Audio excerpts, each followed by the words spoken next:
2 years ago, he vanished from his own legacy. Not from Earth, no. From life. The elevator stopped only once a day at the top floor, and even that was controlled. Everything was filtered through code, algorithms, and firewalls. Employees, if they saw him, signed contracts so airtight they couldn't even whisper his name in their sleep. And yet, the whispers persisted. No one dared speak about the accident. Welcome to Love and Twilight, a world where romance meets starlight and every heartbeat tells a story. If you believe in love's magic and the beauty of twilight moments, you're in the right place. Subscribe now to join our growing family of dreamers, share in the journey, and never miss the spark of a new chapter. Together, let's celebrate passion, wonder, and unforgettable stories, because your presence makes this journey even more enchanting. No one asked how the road had been dry, or why the driver walked away without a scratch. No one questioned why Salmon Rune himself hadn't attended the funeral. Rumor had it the casket was closed, that he stood outside the burial site, watching from a black SUV, sunglasses hiding eyes that hadn't blinked in hours. The man who could build AI to predict markets could not predict that day, that curve, that loss. Amara, his wife, his joy, his strength, and the child she carried. He'd built rune technologies to bend time and logic, but grief bent him first. Since that night, Salmon Rune had not held a real conversation. His interactions were reduced to one-word replies, signature stamps, and encrypted replies. He didn't smile, didn't travel, didn't sleep in his own bed. He existed, like old code, functional but joyless. Until her. Her name was Freya, just the cleaner, the world would say. But not to him. She wasn't hired by him. No one dared reach him that directly. It was the chief of operations who signed her contract, a Nigerian immigrant who spoke little and worked much. She rotated across select suites, study wings, staff quarters, secondary kitchens. She was never supposed to enter his world. But grief has a gravitational pull. Every morning she wore her dark gray uniform, tied her braids back, and pushed a squeaky-wheeled cart through corridors no one else walked. Her fingers were quick, her eyes lowered, her mouth sealed. For 3 weeks, she never saw Salmon Rune. Only glimpses, papers that hadn't moved, a half-drunk glass of mint water on the study table, a used towel folded with precision. And sometimes, jasmine petals on the floor. She didn't ask questions. She cleaned around the spaces he haunted. And Salmon noticed. From the ceiling camera tucked in the far corner, he watched her on quiet days, her hands moving like she was tending something sacred, not just dusting expensive furniture. She never lingered, never snooped. She brought lavender oil into the bathroom, something his wife once used. She once stacked his unread books by theme, like she could feel the order of his past. Then, one night, as the desert wind howled and the sky turned bronze with dusk, Salmon made a decision. A test, not of her cleanliness, but of her soul. He placed the bait carefully. A laptop, unlocked. A document titled Board Strategy Leak. A designer watch, one of only 6 in the world. A platinum pen used to sign international contracts. All laid beside the velvet couch in his study. He sat down, undid the top buttons of his black silk shirt, laid his head back, one arm behind it, closed his eyes, pretended to sleep, but his heart beat like a war drum. He'd seen humanity bend to temptation too many times. Everyone wanted something, even the quiet ones. The door opened. The scent came first, lavender and citrus, then the hum, soft, unfamiliar, in Yoruba, a mother tongue not spoken in his world of tech. Her footsteps were light, like she didn't want to disturb ghosts. She paused at the door. Salmon didn't move. His body remained loose, face turned from her, breathing slowed. But he heard her hesitate. He felt her conflict. Was she staring at the laptop? The watch? He waited. 1 second, 5, 10, and then movement, but not the kind he expected. The sound of the linen drawer sliding open. Then, a whisper of fabric. A soft weight was laid over his chest. A throw blanket, scented faintly with clove and air-dried jasmine. The next touch stole his breath. Her fingers, gentle, brushed back the hair from his temple. No theft, no search, just care. You don't deserve to be alone like this, she whispered. Then she turned off the overhead light. Only the desk lamp remained, its golden hue casting shadows across his hand. And before she left, she placed something on the side table beside the untouched pen. A vase. Fresh pink jasmine. By the time the door closed, Salmon Rune's breath was ragged. Beneath the blanket, his hands shook. It had been years since anyone touched him, and he hadn't realized how much he needed it. The next morning, Salmon Rune sat upright in the study chair, fully dressed in, his tailored charcoal slacks and a crisp open-collared shirt. But he didn't move. The throw blanket still rested on the couch, neatly folded now, placed with intention. And the vase of pink jasmine? It sat to his left, centered, like an offering on an altar. He stared at it like it was a code he couldn't crack. For 2 years he'd kept every interaction with people either behind screens or behind doors.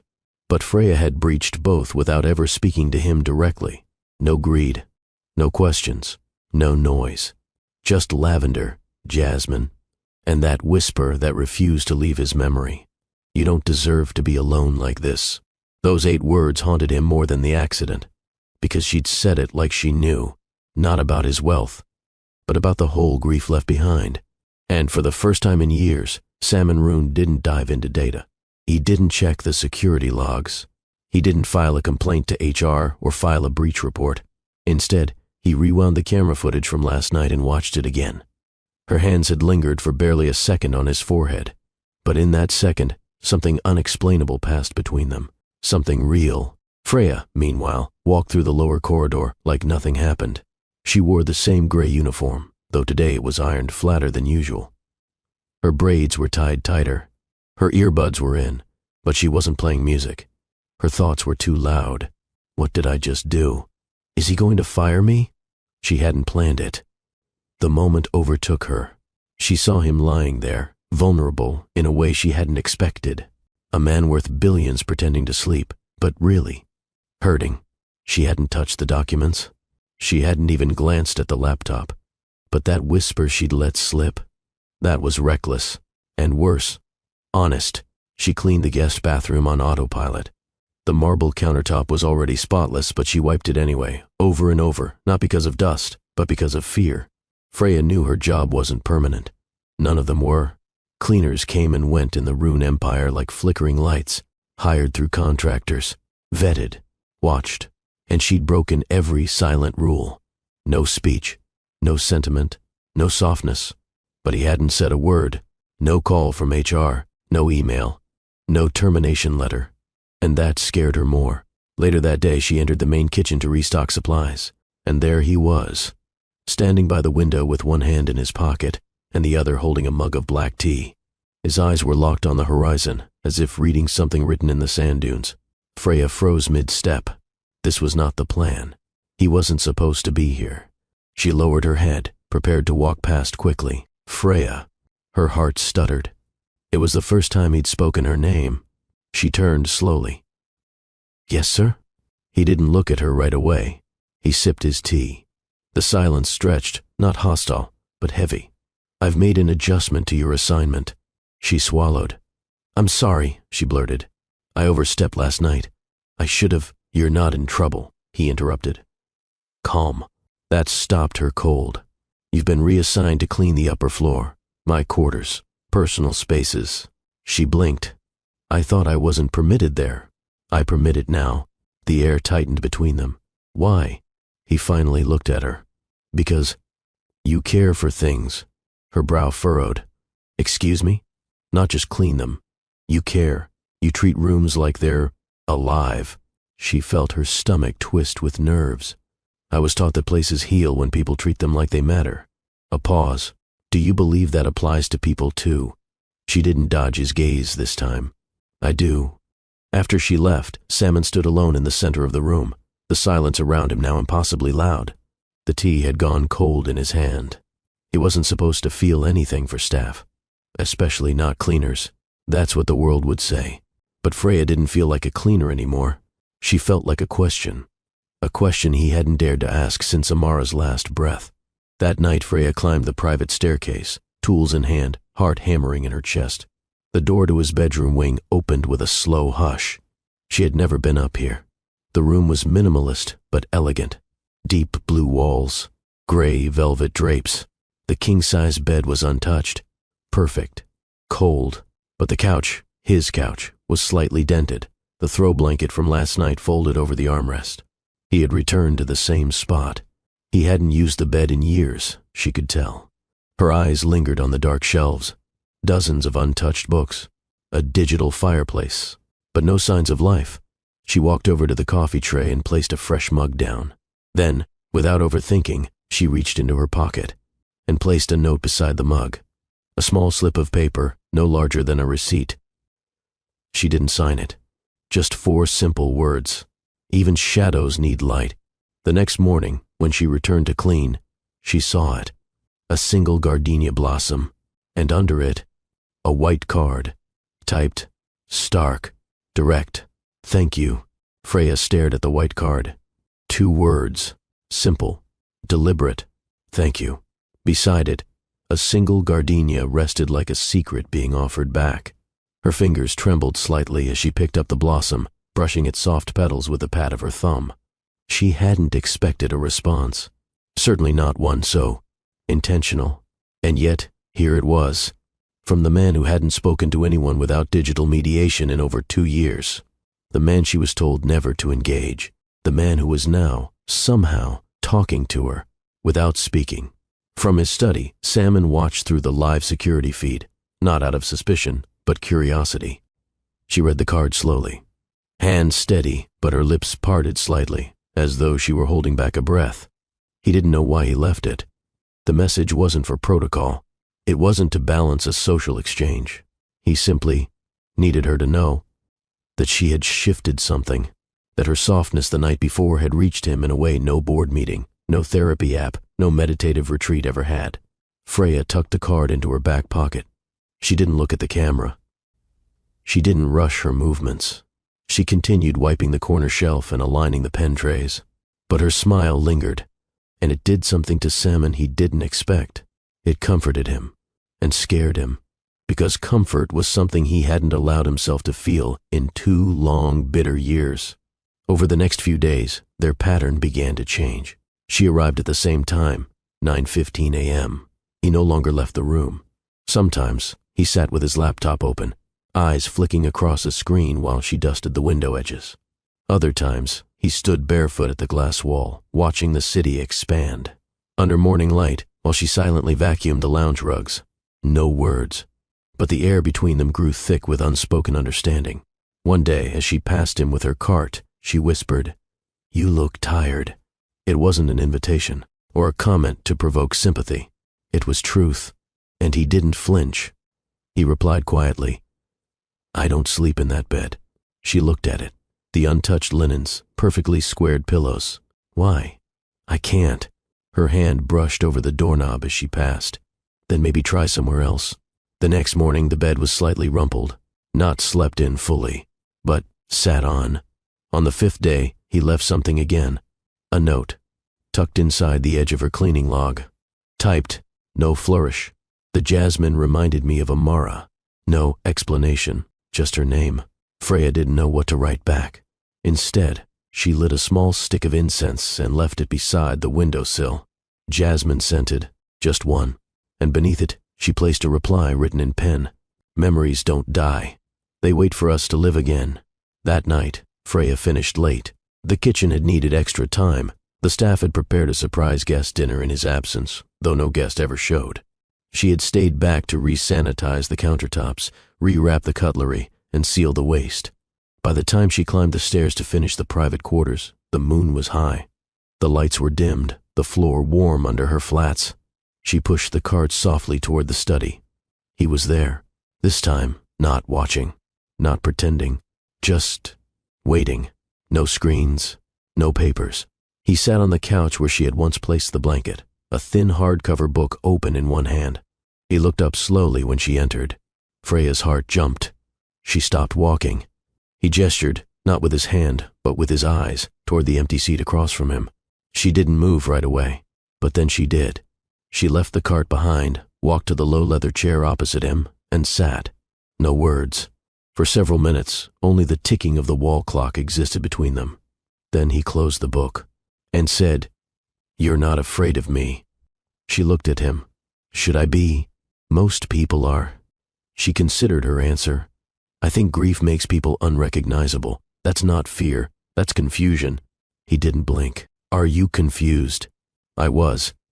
The first night I saw you lie down and pretend to be asleep. A beat. You knew." "Of course." He gave a soft exhale, almost a laugh. "I thought I was convincing." She tilted her head. "You left a 10 million dirham watch on the edge of the couch." He shook his head, smiling for the first time. It was slight, but it was real. And Freya stared, not because he was handsome, though he was, but because his smile looked so unused, like it had been locked away and forgotten. "Do you still feel alone?" she asked. He looked down. "I feel like I'm breathing through glass." She nodded. "Then maybe stop breathing. Just sit with the silence." He raised his head. "With you?" Her reply was a whisper. "If you'll have me." That night, nothing happened. No kiss, no touch. Just her sitting there while he laid back on the couch, this time with no bait, no blanket, no test. And when she left, she turned off the light, but left the lamp. He didn't ask her to. But that small glow, that gentle light, it felt like breathing without glass. Freya arrived early that morning. She usually didn't. Her scheduled rotation never began before 9:15 a.m., and she knew better than to wander outside her hours. But today, she felt something under her skin, a quiet pull, like a call unanswered. When she stepped onto the private floor, the door was already unlocked. And Salmon was waiting. He stood at the entrance of the study in a black linen shirt, sleeves pushed up, collar open, barefoot again. The desert sun behind him made the glass shimmer. It painted him in a kind of honesty, unpolished and still. Freya paused at the threshold, hands still gripping the cart. He nodded once. "Come in." She entered slowly, but not as a cleaner this time. There was tea already steeping on the tray. 2 cups. Her eyes flicked toward them, then back to him. "You brewed too," she said quietly. "I did. For guests? For you." She didn't sit right away. Salmon gestured toward the small breakfast table positioned near the window, usually unused. Today it bore a cloth napkin and a bowl of figs. The invitation was clear. "You've never shared a table with staff before," she said softly. "You're not staff anymore." Her heart kicked. "Sir, Salmon. I can't call you that." He raised an eyebrow. "Why not?" "Because it's dangerous." He stepped closer, arms folded now. "What's dangerous is pretending I didn't feel what I felt the moment you placed that blanket over me." She blinked. "I don't know what you're doing," she murmured. He stepped even closer, not touching, but near enough that she could smell the familiar black oud on his skin. "I'm trying," he said, voice low. "For the first time since I buried them, I'm trying." They sat, tea between them. No ceremony, just 2 people who had once lived in silence, now testing the rhythm of speech. "I'm not special," she said, after a while. "I'm just the one who didn't flinch." He sipped his tea. "That's exactly why you are." They sat in that fragile new understanding, not quite comfortable, but honest. And when she stood to resume her duties, he said something that made her still. "I'd like you to take over the private floor." Freya turned to face him. "You mean clean?" "I mean live, move, work, exist." She looked stunned. "I don't." "You do," he cut in. "You understand spaces. You let them breathe. I need that. Here, around me." She took a long breath. "Are you sure this isn't just—" He waited. Loneliness pretending to be generosity. He met her gaze without flinching. "I have known loneliness long enough to recognize the difference." She said nothing, but her eyes softened, and that was enough for now. Later that afternoon, Freya stepped into his bedroom again. But this time, something had changed. Not in the furniture, not in the arrangement, but in her, in the air. She wasn't a trespasser anymore. She moved slower, not because she was cautious, but because she was being seen, respected, even wanted. She changed the linen for the first time, replacing the untouched sheets with new ones. White, crisp. She left the corners untucked, just slightly to break the formality. On the bedside table, she placed a small clay bowl filled with eucalyptus beads. A scent of recovery. She returned to the study hours later to finish her work, only to find something new. Not a flower this time. Not a typed note. A notebook. Dark brown leather cover, pages half filled with sketches, diagrams, algorithms, the private thoughts of a man no one else ever reached, and resting inside it was a handwritten line. His handwriting, clean, slanted, precise. What does a home need to feel alive again? She stared at it for minutes. Then, quietly, she picked up her pen and wrote underneath, "One open door." The next morning, Freya stepped onto the private floor earlier than usual, not by accident. It wasn't just about duty anymore. She carried her usual tray, cleaning cloths folded, herbal disinfectant bottles arranged precisely. But tucked beside the feather duster was something new. A fresh mug, handmade, burnt clay with an uneven lip, slightly imperfect but real. It had belonged to her mother, the last piece she'd saved from a home long gone. She wasn't sure why she brought it, but she knew where to place it. On the corner of Salmon's study desk, near the same spot where he'd left the leather-bound notebook. She didn't leave a flower this time, just a note inside the mug. For the tea that warms more than the cup. When Salmon entered the study later that morning, he noticed it immediately. The cup was nothing like his collection of sleek glass tumblers and geometric ceramics. This one was soft, human, a reminder of hands and heat. He held it carefully, thumb tracing the edge. His heart thudded harder than it should have. Inside, he found the note. He sat with it, silent, then typed something on a card and tucked it beside the cup. "It's warmer already." From that day on, the mug remained. Freya would wash it every afternoon and place it back each morning, never filled, always waiting. It became a quiet ritual. So did the notes. Small slips of handwriting passed back and forth like secrets only they understood. The room feels lighter today. Maybe grief needs air like we do. You don't hide from the shadows, you clean around them. I learned from silence. It teaches better than sound. They never discuss the notes aloud, but they read them, responded, not just with words, but in gestures. Freya began adjusting the lighting in the study, lifting the blinds just slightly, so golden light would spill across the rug. She rearranged the books on the shelf by emotion rather than genre, inspiration, mourning, longing, laughter. She left fresh-cut herbs on the windowsill, mint, basil, rosemary. Salmon responded with shifts of his own. He turned off his devices during her cleaning hours. He left his doors open. One evening, he moved the incense holder from the corner to the center table, and when she returned the next day, a trail of lavender ash told her he'd used it. On the 6th day, Freya found him standing barefoot on the rooftop balcony. The Dubai skyline shimmered in the heat. The breeze carried dust and jasmine. She didn't interrupt. Instead, she stepped beside him, holding a glass of infused water, mint and orange slices swirling lazily. He took it from her without a word. They stood there together, not as employer and employee, not yet as lovers, but as something rare, two people holding a moment without needing to shape it. Later that night, Salmon sat alone at his desk, that clay mug in his hand, the last note she left replaying in his head. Maybe grief needs air like we do. He looked at the chair across from him, empty, but not alone. He typed something new, wrote it on thick paper, folded it. When Freya entered the study the next morning, she found it waiting on her cart. A new note. "You open rooms, but I wonder, have you ever let someone open you?" She stood there, hand on the paper, her breath hitching. She didn't write back immediately. Instead, she lit 2 sticks of jasmine incense, set the mug beside them, and left a single petal floating in the water jug. Then she whispered, "I don't know," and walked out before he could hear how much that answer cost her to say. The study had never smelled like this before, not even during Amara's time. The jasmine incense had burned low by the time Salmon re-entered the room, but its scent lingered, warm, sweet, familiar. And there beside it was the mug. Clean, steady, waiting. But this time, no note, no ink, no reply. Just a single pink petal floating in the water like a quiet answer to the question he'd dared to ask. "Have you ever let someone open you?" Her silence was not refusal. It was confession. Freya didn't see him all day. Her shift passed in a rhythm of routine, kitchen, balcony, hallway, linen closet. But her heart wasn't calm. She hadn't expected the note, not one that pierced so directly, and yet she hadn't run, hadn't backed away. She'd responded the only way she could, with offering, with presence, with a petal. When she returned the following morning, the room had changed again. Subtly, but unmistakably, her mug now sat on a folded cloth napkin, like a centerpiece.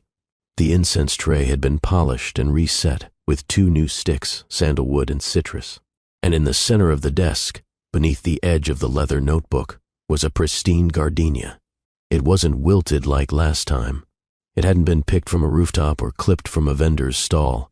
This one had been ordered, wrapped, preserved, delivered, with care. Beside it, a fresh card, typed, deliberate. I don't want to go back to silence. Freya sat in the chair across from the desk without asking. She reached forward, gently brushed her fingers over the gardenia, and closed her eyes. Then she reached for her pen. Then let's keep speaking, without words. That evening, as the sun dipped behind the towers, Salmon didn't go to the conference room or the lab. He sat in the study waiting, not pretending to work, not playing tired, waiting for the sound of her cart. At exactly 9:18 p.m., it rolled into the corridor. Soft hum, quiet motion. She entered, her eyes immediately meeting his. And this time, she didn't break the contact. You didn't go down today, she said. I didn't want to. She glanced around. There's nothing left to clean. Then maybe stay, he said, and let the air clean us instead. She set the cart aside. He stood and crossed the room slowly. They met in the space between the incense burner and the desk, not close enough to touch, but close enough to feel. I kept the notes, he said. All of them. So did I. He nodded. Why? She took a breath. Because they felt like chapters in a story I didn't know I was part of. Until I wanted to be. He didn't smile, not yet, but his chest rose with a quiet kind of release. Then she added, You look better in the light. He raised an eyebrow. Then in the shadows. No, she said softly. Then in the silence. He stepped closer, still not touching, but the space between them? It hummed. Do you want to keep writing this story? He asked. I don't know the ending, she replied. Neither do I, but I think I'm ready to keep turning pages. She looked at him carefully, not like a cleaner studying her boss, not like a woman measuring a man's wealth, but like someone studying a wound, seeing how deep it went, and still choosing to stay. He reached out, not for her hand, but for her note, folded it, slipped it into his shirt pocket. She smiled, and then, without another word, she walked to the cart. This time when she exited the room, she left the door open behind her. Wide, unashamed. The private floor no longer felt like a mausoleum. Something had shifted, not in design, not in function, but in energy. The air no longer hung with morning. It stirred, and Freya noticed. Every day, she'd arrive with fresh towels, her notebook tucked under her arm, a touch of mint oil dabbed behind her ears.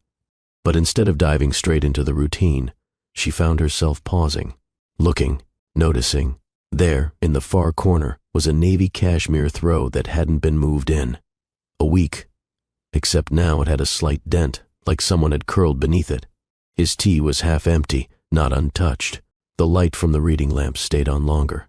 And most revealing of all, the bed had finally been used. Not messily, not for long, but enough that the comforter had creases, the pillow a faint imprint. Salmon Rune had started sleeping again, and he had started watching too.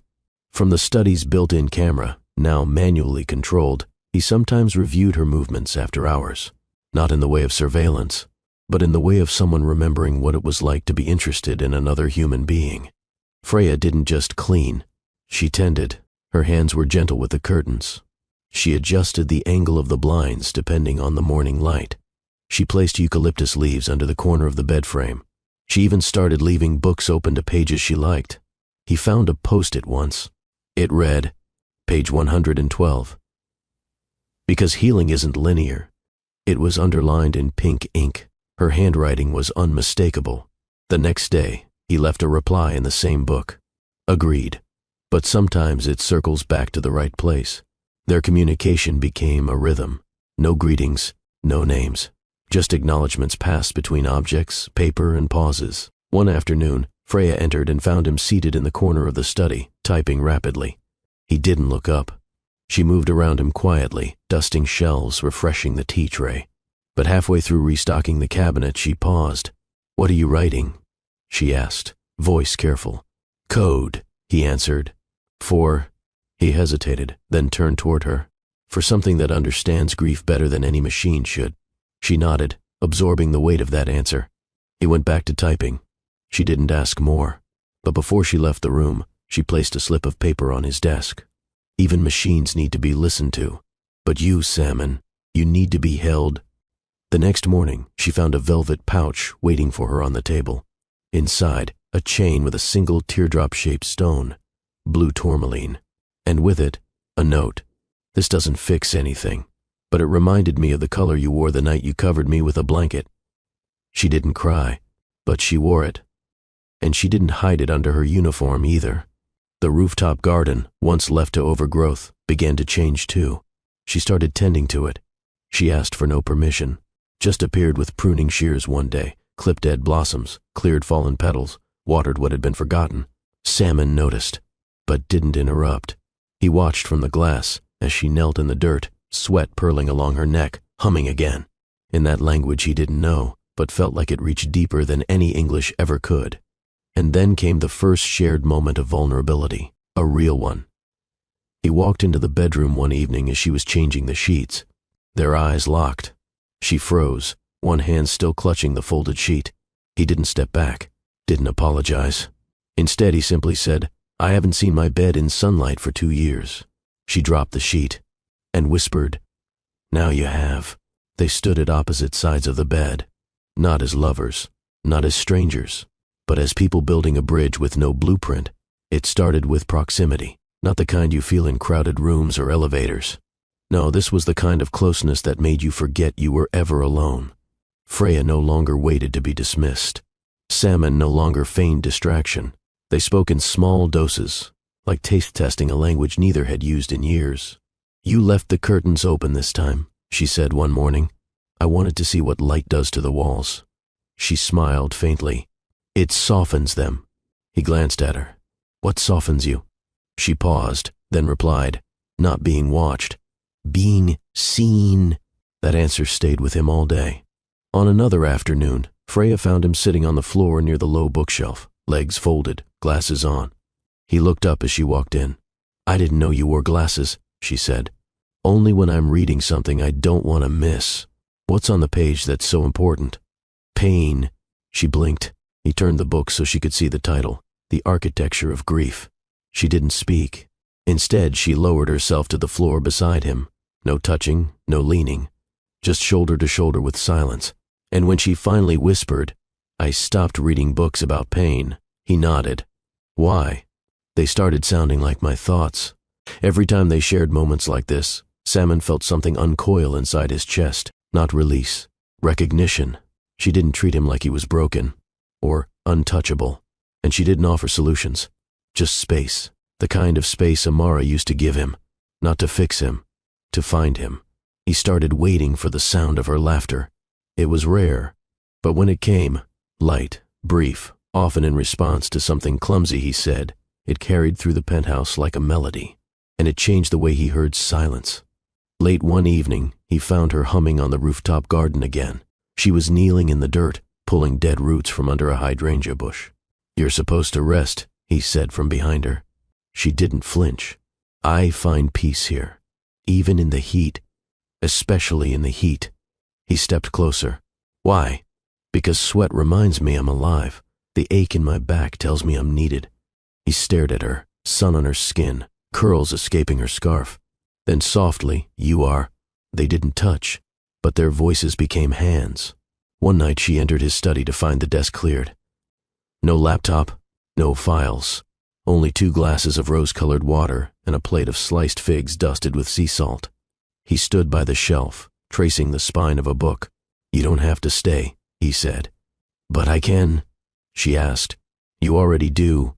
They sat on the floor that night, backs against opposite ends of the couch, legs extended, silence stretching. "I used to dream of building things that could think," he said. "Now, I want to build something that can feel." She turned her head. "That's harder." He nodded. "But not impossible." That night, Freya left behind her notebook. Open. On the last page, she had written, "We're not machines. We don't reboot. We bloom, with bruises." When he read it, Salmon pressed his thumb to the ink, as if trying to memorize her handwriting through touch alone. The sandstorm swept in just before sunset, not the fierce kind that blocked roads or stained skies red, but a softer wave of desert wind that blew fine dust across terraces and rooftops, catching on curtains, filling air vents, and tinting the city in a dull gold. Freya didn't leave. Most of the staff had already logged out or retreated to the lower quarters, but she stayed. On the rooftop garden, her scarf loose around her shoulders, her sleeves rolled up. She was trimming back the overgrown jasmine vines when the wind caught her full in the face. She coughed, swiped the grit from her cheek, and laughed quietly to herself. Then she heard it. His voice, low, certain from behind her. "You'll get sick in this air." She turned slowly, startled, but not afraid. Salmon stood by the glass entrance, arms folded, his shirt sleeves rolled to the elbows, hair tousled just slightly from the breeze. "I'm used to it," she said, brushing a strand of hair from her mouth. "You're not a cactus, Freya." "No," she replied, "but I know how to survive where there's no water." That made him pause. Then he stepped forward, the wind pressing his shirt to his frame, the sharp lines of his collarbone peeking through the open neck. "Come inside," he said. "I have one more clipping to do. I'll wait." She clipped in silence, her movements slower now, more deliberate. She felt him behind her, not touching, but present. When she turned, he was still watching her. Not guardedly, not like a man running simulations in his head, but like someone looking at something he hadn't realized he needed. They re-entered the penthouse together. Freya brushed dust from her clothes as they walked. By the time they reached the study, her cheeks were flushed from the climb and the heat. Sweat clung to her collarbone. She reached for a towel from her cart. "I can grab a cloth." "No," he said gently. "Sit." She hesitated. "Please." She lowered herself onto the edge of the couch, fingers clasped tightly together. Salmon moved to the kitchenette, poured a glass of cold water, dropped in a sprig of mint, and brought it to her. She took it slowly, sipped. He didn't sit. He watched. "You glow when you work," he said. She blinked, startled. "I don't mean it lightly," he continued. "There's something in the way you tend to things. It's radiant." Her voice trembled slightly. "You don't have to say that." "I do." "Why?" "Because it's true, and because no one has probably told you today." A long silence. Then she said softly, "You look less like a shadow lately." He smiled, walked closer. The air between them thickened, not from heat, not from tension, but from everything unspoken. "You should rest," she whispered, eyes flicking to the couch. "I don't know how." "Then try." "How?" "Close your eyes. Breathe." He knelt in front of her, their faces inches apart. "You're trembling," he murmured. "So are you." She reached out first.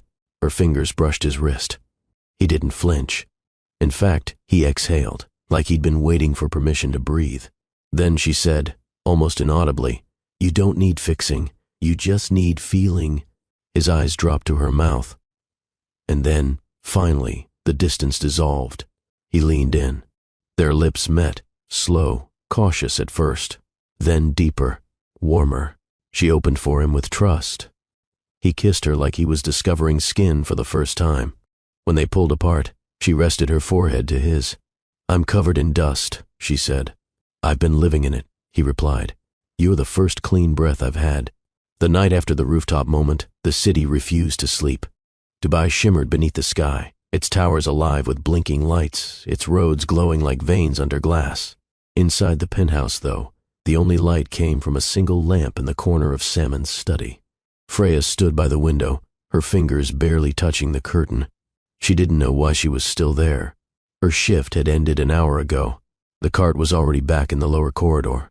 Her uniform hung differently tonight, the top buttons undone from the heat, her sandals kicked off near the door. Salmon leaned against the desk, watching her. No words, no tension, just waiting. He didn't want to push, didn't want to shatter the delicate rhythm they'd built. But Freya turned, met his eyes, and whispered, "You should rest." He let the silence stretch before answering. "I told you," he said. "I don't know how." She walked toward him, barefoot on marble, soft like sand under moonlight. "You don't have to know," she said. You only have to try. Her fingers reached for the top of his shirt. Paused. He didn't move. So she unfastened the top button. Then the second. Then the third. Her knuckles grazed his skin, and he inhaled sharply, but didn't stop her. Close your eyes, she said gently. He obeyed. Then she placed her hand on his chest, flat, firm, grounding. Breathe, she instructed. And he did. Slowly, unevenly, like a man unfamiliar with ease. Freya's other hand came up to brush along his jawline. Are you afraid? She asked. Yes. Of me? No. He breathed. Of what I'll feel if I let go. She leaned in, lips hovering near his. Then feel, she whispered. I'm right here. Their mouths met again, but this time it wasn't cautious. It was reverent. Salmon kissed her like a man discovering his own mouth. His hands rose, slow and unsure, to cup her waist, then her back, drawing her against him fully. Freya sighed into him, her arms curling around his neck. No rush, no urgency, only heat and permission. When they broke apart, he rested his forehead to hers. His breath was warm against her cheek. You smell like jasmine, he said, voice barely audible. You taste like quiet, she replied. He laughed softly, and that sound, unforced, unfiltered, made her eyes sting. She kissed him again, slower this time, coaxing more of that laugh from his chest, then pulled back. You're trembling, she murmured. I haven't felt this awake in years. She placed her hand over his heart. Then don't fall asleep. They didn't need to, not yet. The kiss was enough. It cracked open something buried deep, and neither of them tried to bury it again. Freya left just before midnight, but not before writing a single line on the last page of his notebook. I'm not a dream, Salmon. I won't disappear when you wake up. The next night, she didn't knock. She didn't have to. Salmon had left the door slightly open, the lamp already dimmed, the room dressed in amber light. The couch had no files stacked across it, no tea tray on the edge, only the velvet throw folded neatly over the armrest. And him, seated, waiting, his shirt unbuttoned at the collar, sleeves rolled high. His breathing shallow, not from fear, but from anticipation. Freya stepped in barefoot again. She wore a soft wrap dress, loose at the shoulders, simple and gray. But it shimmered under the warm light like silk spun from dusk. They didn't speak. She approached him slowly, stopping only when her knees touched his. He looked up, and for the first time she saw it, completely unguarded. Not desire, not need, just grief. Grief that had been waiting to be touched. She knelt between his legs, resting her hands on his thighs. His fingers brushed her cheek. I haven't been with anyone since Amara, he confessed, voice raw. You're not replacing her, Freya said gently. You're remembering you're still alive. He closed his eyes, and when he opened them, he cupped her face and kissed her. But this wasn't yesterday's kiss. This was deeper, hotter, shaking, as if the grief itself needed a body to leave through. She rose, pulling him with her. They moved to the couch, wordless, hungry. He kissed down her neck with reverence, like each inch of skin deserved mourning and worship in equal measure. Freya gasped when his mouth reached her collarbone, his hands parting her wrap like a secret he'd kept locked in code for too long. Her dress slid off her shoulders, pooling at her waist. Salmon traced her skin like she was made of something precious, not decoration, salvation. Her hands fumbled with his buttons, but he stopped her gently. Let me, he whispered. She nodded. And then he undressed for her, not like a man exposing his body, but like a man removing his armor. When he stood before her bare, chest rising with each breath, she reached for him, touched him, held him. They didn't rush. Every inch of her was discovered slowly. Her shoulders kissed, her ribs traced, her stomach nuzzled. He laid her back on the couch, their legs tangled, breaths sinking, like they'd been doing this for lifetimes they never got to live. When he entered her, it wasn't fierce. It was full. Their bodies moved like music, sometimes slow, sometimes rising, sometimes trembling. She moaned his name quietly, like a prayer not meant for the world, only for him. He kissed her harder, then softer, then kissed her again. By the time their bodies stilled, she was curled against him, his arm wrapped around her middle, their foreheads touching. The room smelled of sandalwood and skin, And for the first time since the accident, Salmon cried. Freya didn't ask why. She kissed his tears and whispered, "You made it back." The room had gone completely still. No hum from the air vents, no ticking clock, no echo of the city traffic below, just the soft rise and fall of Freya's breathing, and the warmth of Salmon's body wrapped around hers. He didn't speak. He held her. One hand cradled her shoulder, the other gently ran up and down the length of her spine in a rhythm more intimate than words. Freya traced a circle on his chest with her fingertip. "You're quiet," she whispered. "So are you. I like this quiet." He kissed the crown of her head. "So do I." Minutes passed like silk slipping through fingers. Then Freya shifted, rising to straddle his lap. Salmon's hands found her thighs, steady and strong. "I'm not afraid anymore," she said softly. He looked up at her. "Of me?" "No," she smiled. "Of what it means to be wanted like this." His hands slid up, pushing her dress higher as his lips found her collarbone. Freya tilted her head back, letting him kiss her skin like he was memorizing it with his mouth. "You don't rush," she breathed. "I've waited too long to—" She slid the rest of her dress off, revealing herself completely under the dim light. His breath caught. He didn't grope. He gazed, as if witnessing something sacred. Then, slowly, reverently, he cupped her breasts, kissing each with a softness that made her hips tremble. She arched forward as he trailed his mouth from her chest to her stomach, then back up, his lips writing confessions across her body. Freya wrapped her arms around his neck, drawing him close again. "Say it," she murmured. What this is." He held her cheek. "It's not escape," he said. "It's remembrance and rebirth." Their mouths met again, wetter now, hungrier. He pulled her into his lap completely, skin against skin. When he entered her this time, she gasped louder, not in surprise, but in relief. She rocked against him, slowly, rhythmically. He matched her breath for breath. No rush, no fear, just movement that spoke everything they hadn't said yet. "You feel," she whispered. "Alive," he finished, forehead pressed to hers. Her moans turned to shudders. His grip tightened. Their pace quickened, until their bodies broke and reformed all in the same breath. After, Freya lay wrapped in the throw blanket, head on his chest. Salmon played with a strand of her hair, still catching his breath. "I didn't think this part of me still worked," he said. She looked up at him. "Your body." He shook his head. "My heart." She leaned up and kissed his lips. "You just needed someone to believe it could." They fell asleep on the same couch where, weeks ago, she'd left a blanket for a stranger. Now, she left her heartbeat, and he gave her his. It was supposed to be just another morning. Freya stood in the penthouse kitchen, pouring hot water over loose hibiscus leaves. She hummed softly, barefoot, wrapped in Salmon's button-down shirt, the only thing covering her from neck to thigh. He was still in the study, shirtless under the throw blanket, hair damp from a late shower. Their night had stretched into the early hours, a blend of whispered truths, tangled limbs, and deep, dreamless sleep. Everything felt soft, even the air, until the chimes sounded. A high-pitched ding from Salmon's encrypted news alert system. He barely looked up from the desk. One glance at the screen should have meant nothing. But then his eyes narrowed, and the calm cracked. Freya walked in just as his jaw tightened. "What is it?" He didn't answer at first. He simply turned the screen toward her. It was a gossip site, lowbrow, known for sensationalism. But the headline cut like a knife. "Cleaner seduces grieving billionaire. Rune Empire faces ethical crisis." Below it, a photo. Grainy, but clear enough.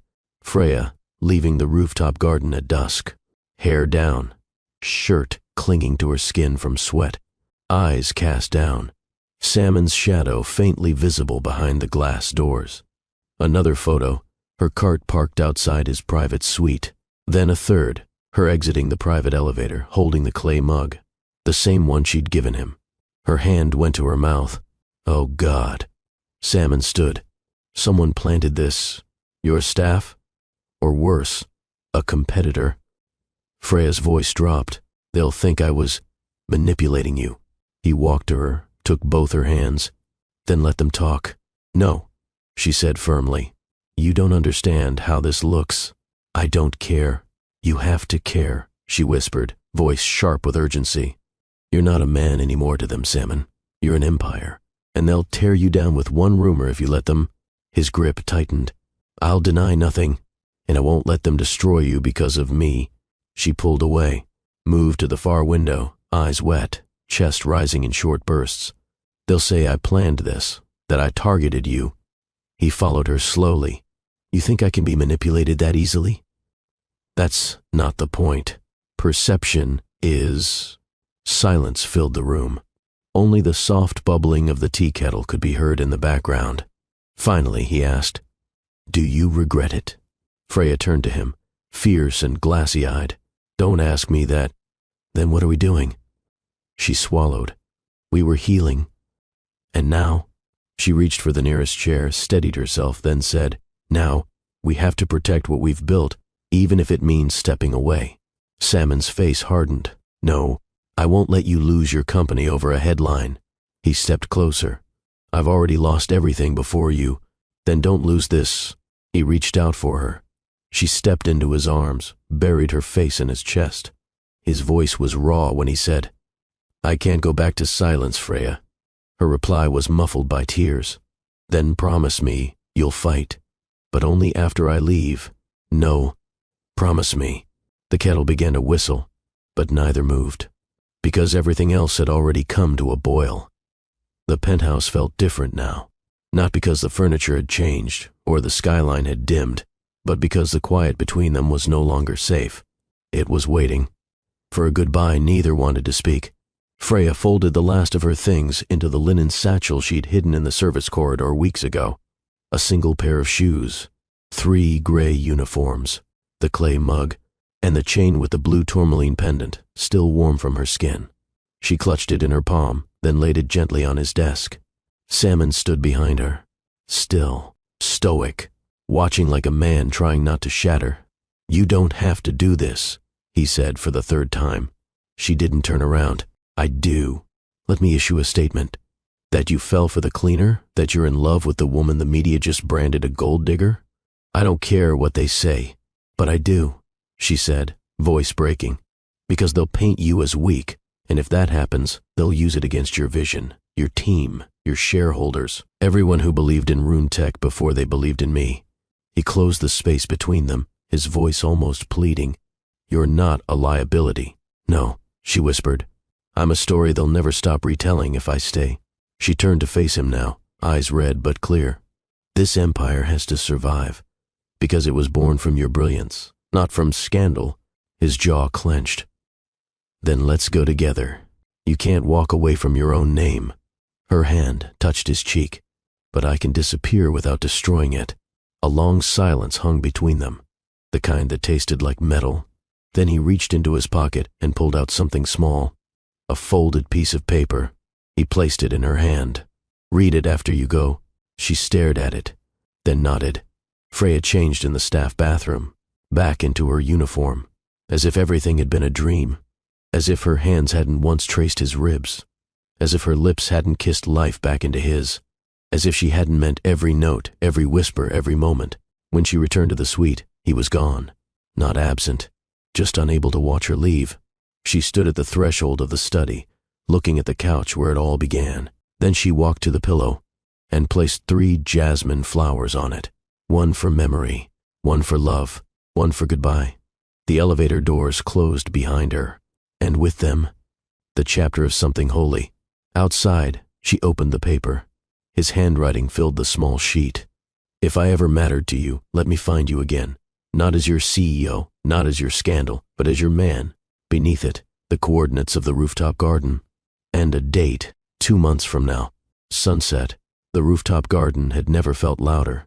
And yet, it made no sound. No shears clipping overgrowth. No hands patting soil. No footsteps padding across terracotta tiles. No humming. Just wind. Just sunlight. Just emptiness. Salmon stood at the far end, where the jasmine used to bloom. He didn't touch the plants. He didn't sit. He simply stood there, frozen in the space where her presence used to soften the edge of everything. It had been 6 days. No contact, no return, no answer. The press storm exploded the day after she left. Headlines multiplied across tabloids, blogs, and even reputable business columns. They called it everything from power imbalance to emotional exploitation. They speculated about settlements. They analyzed her background, down to where she went to school and what part of Lagos her grandmother had been born in. Not once did they ask why he looked happier in those leaked photos than he had in any official corporate portrait since 2020. Because that wasn't the story they wanted to tell. His board demanded damage control. His legal team prepped scripted statements. His publicist begged him to make an appearance at the upcoming tech summit in Abu Dhabi. He declined. All of it. Instead, Salmon Roon locked himself in the penthouse for 6 days. But not in grief. In quiet fury. He opened the security logs, checked every camera, reviewed staff rosters from the past 3 months. He found the leak. A former junior assistant, fired weeks before the article dropped, connected to a rival firm through a secondary contractor. He called his in-house legal head personally. "No settlements," he said. "Take it to court." "You sure?" "Make it loud." Then he went to the study. The blanket she used still rested on the couch. He picked it up, brought it to his face, inhaled. It still smelled like citrus and jasmine and warmth. He placed it in a sealed cloth bag, then opened the drawer of his desk, removed a fresh notebook, and began writing. Each day, he returned to the rooftop garden, didn't touch it, didn't prune or water, just stood there, silently, until one morning, 2 weeks later, he found something strange, a single jasmine bud blooming in the planter she last touched. He crouched down, traced it with his fingers, and for the first time since she walked away, he whispered aloud, "Come back." The private car weaved through narrow lanes of old Dubai. No tinted windows this time, no security convoy, no assistant with a clipboard, no driver asking questions. Just Salmon Roon, behind the wheel, in a faded navy hoodie, clean-shaven but sleep-starved, moving through the streets like a man chasing the ghost of someone still alive. He hadn't told anyone, not his legal counsel, not his chief of staff, not even his housekeeper, who'd knocked gently that morning, asking if he'd like breakfast. He hadn't eaten. All he carried was his phone, the small notebook Freya once scribbled in, and a folded photo, printed from security cam footage, of her leaving the penthouse in her gray uniform, one hand clutching the clay mug, the other wrapped tightly around her waist, like she was holding herself together. He started at the flower stalls, the same corner where she once bought the gardenia, then to the fabric shop she'd asked the driver to stop at weeks ago. He remembered now. She had said she wanted softer towels for the upstairs bathroom, then to the rooftop cafe where the tea had tasted vaguely like the one she used to brew. No one remembered her, not by name, but one woman, elderly, squinting into the sun, pointed vaguely down the road. Dark braids, soft hands, quiet like prayer. Salmon's pulse jumped. Yes, she comes sometimes, buys ginger candy from the boy at the green stall. He followed the directions past 2 mosques and a dried-up fountain until he reached a corner street of terraced buildings. Low income, weathered, but clean. He parked and stepped out. Heat rose from the ground. So did nerves. The building had no elevator, only cracked stairs and rusted handrails. He climbed slowly, passing an open window where a child laughed. Farther up, laundry hung from wires like surrender flags. Then he reached the 4th floor and stopped. Apartment 4B, a worn wooden door. He raised his hand, knocked once, then again. Nothing. He turned to leave, then heard it, the lock turning. The door creaked open halfway, and there she was, Freya, hair down, no makeup, a simple dress clinging to her like she hadn't planned to see anyone today. But her eyes? Wide, wet, disbelieving. Her voice caught in her throat. "How?" "I followed the scent of jasmine and heartbreak," he said. She exhaled, shaky. "You shouldn't be here." He stepped forward. "And yet, I am. Your name's still everywhere. I don't care. You're risking. I'm here for you." She looked down. Her hand cradled her belly instinctively, and that's when he saw it.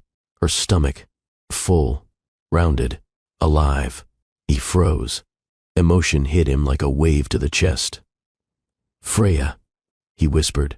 She backed up a step, vulnerable now. "I wasn't hiding.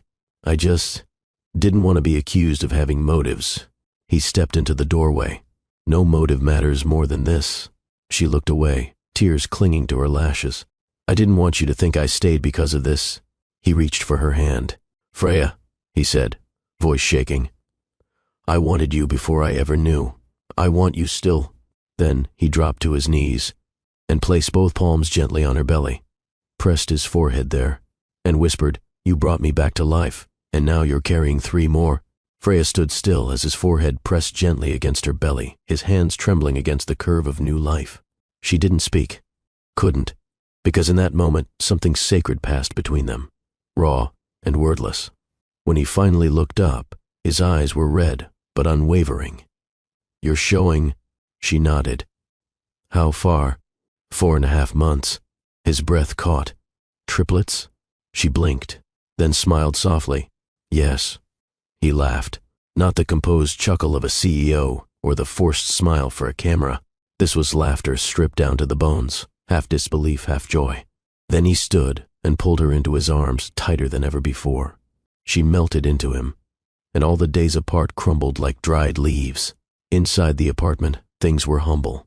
A couch with a throw blanket, a small dining table, a kettle warming quietly on the counter. No luxury, no servants, but peace. The kind that isn't bought, only chosen.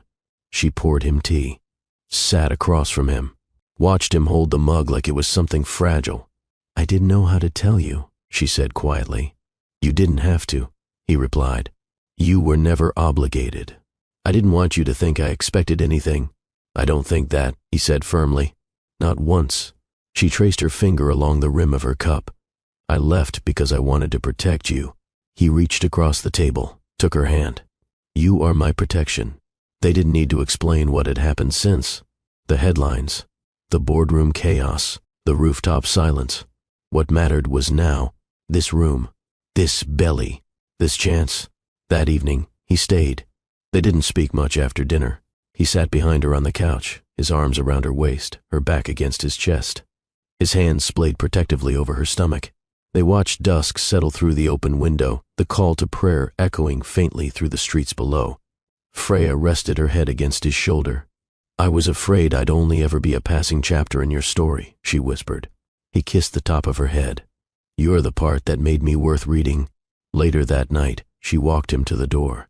He kissed her, not with hunger, with gratitude. I'll fix everything, he said. She nodded. Just come back whole. I already am, he whispered. Then he pressed one more kiss to her belly. I'll be back before they know how to say my name. And he left, but this time with the door wide open behind him.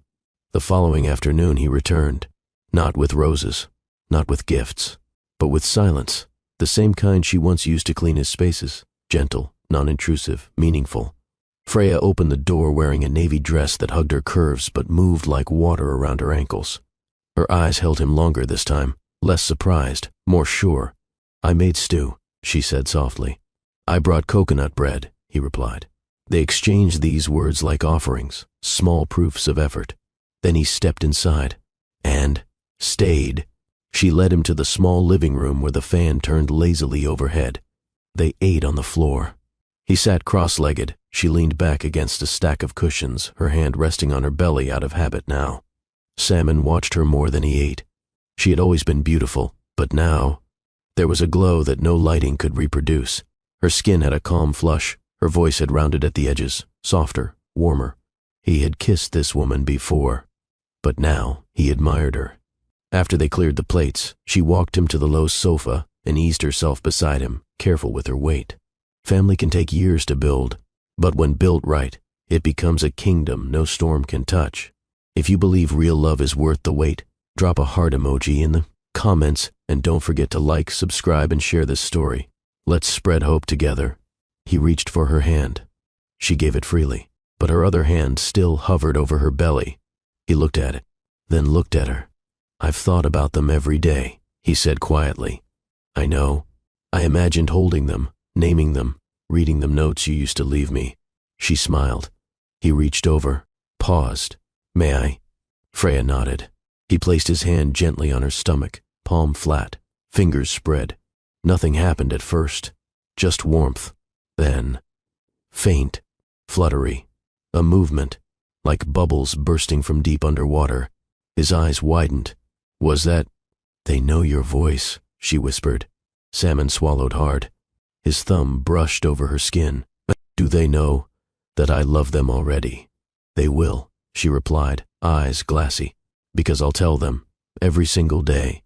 They sat in silence again, but this one was different. It wasn't mourning. It wasn't longing.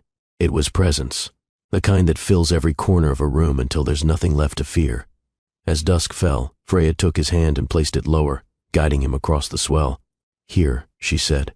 "This one always kicks first." He smiled as another small bump tapped his palm. "Is it the same one?" "Every time." He chuckled. "She's impatient." "They all are," Freya said. "They'll move the world one day. They already moved mine." That night, he didn't rush to leave. When the call to prayer echoed faintly through the sky, they remained wrapped in each other on the couch, the twilight stretching around them. Freya leaned her head on his shoulder, and for the first time since the scandal broke, he didn't feel scandalized. He felt claimed. "I want you back home," he said finally. She didn't move. "I want them born where their names mean something," he continued. "What names?" He smiled. "You'll tell me." She closed her eyes, and for the first time in weeks she said, "Okay." Salmon Rune didn't storm into his empire. He returned, quietly, deliberately, like a man who had something far more powerful than vengeance. He had clarity and evidence. The security team barely recognized him that morning. No driver, no entourage, just Salmon, dressed in dark slacks, a rolled-up shirt, and fire in his eyes. He didn't greet anyone. He walked straight to the executive conference room at Rune Tech's global headquarters and inserted a flash drive into the port. The screen lit up instantly. A private recording played, time-stamped from weeks before the article broke. The former junior assistant, in a coffee shop, speaking to a man with a blurred face. Voice recorded, clean and sharp. "She's just the cleaner. Get a few photos, spin it, make it look seductive, like she's sleeping her way into his wallet. Rune won't respond. He never does. And the payout? Half now, half when it goes live." The room fell dead silent. Half of his board stared, pale. One executive whispered, "Oh my God." Salmon turned to the group. "This is what destroyed her reputation, what tried to destroy mine, all for a headline." No one spoke. He continued, "I will not be issuing any apology, because I have nothing to apologize for." He pointed to the screen. "But they will." By midday, his legal team had filed a defamation lawsuit against the rival firm and the media outlet. Press kits were drafted with attached evidence, screenshots, transcripts, legal affidavits, but Salmon didn't stop there. He requested a live-streamed internal address, something he hadn't done in over 2 years. When he stepped into the media room, a small mic clipped to his collar. The world watched. He looked directly into the lens, spoke clearly, deliberately. "Good evening. My name is Salmon Rune, and I built this company on transparency, innovation, and trust. A breath. And I failed to extend that trust to someone who earned it more than anyone I've ever met." The reporters shifted. The room quieted even more. "You've seen the headlines. You've read the speculation. But what you haven't seen is the truth." He gestured to the footage now displayed beside him. The deal, the manipulation, the intent.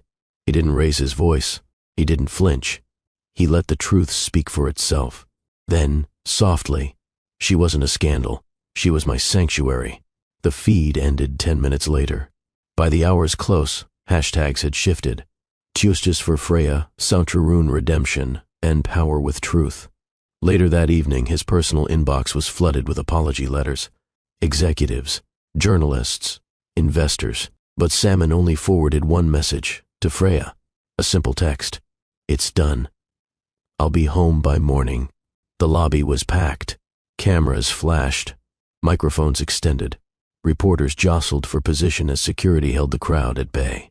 Salmon Rune stood just behind the glass doors of Rune Tech's global headquarters, waiting. Beside him, his lead counsel and corporate media director both looked tense. "You don't have to do this," the counsel murmured.